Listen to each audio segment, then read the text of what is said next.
হঠাৎ করে মাছ মারার খুব ইচ্ছে করতেছে বড়শি দিয়ে।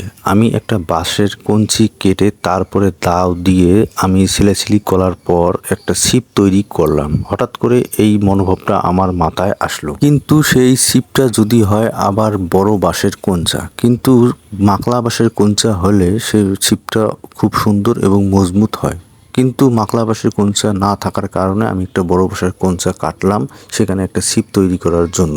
আমার বড়শি আগে থেকেই প্রস্তুত করা ছিল সুতার মধ্যে। কিছুক্ষণের মধ্যে আমি আমার সেই কঞ্চার ছিপটাতে আমি সেই সুতা বাদাই করা বড়শিটা প্রস্তুত করব এবং কিছুক্ষণের মধ্যে আমি সেখানে মাছ মারার জন্য প্রস্তুতি নেব ইনশাআল্লাহ। তবে আমি যে মাছ শিকার করব সেটা হচ্ছে হাইব্রিড মাগুর মাছ।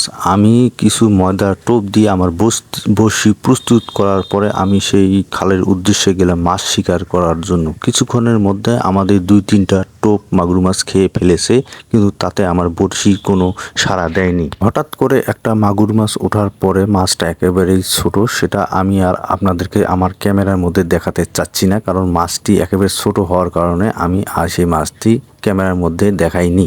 আপনারা যারা গ্রামে থাকেন, গ্রাম থেকে বড় হয়েছেন, যারা এরকম করে বড়শি দিয়ে মাছ শিকার করার এক কথা নেশা আছে, তারাই এই মর্মটা একেবারেই বুঝবেন যে বড়শি দিয়ে মাছ শিকার করা এবং সেই মাছ খাওয়ার মজাটাই সেটা অন্য রকম।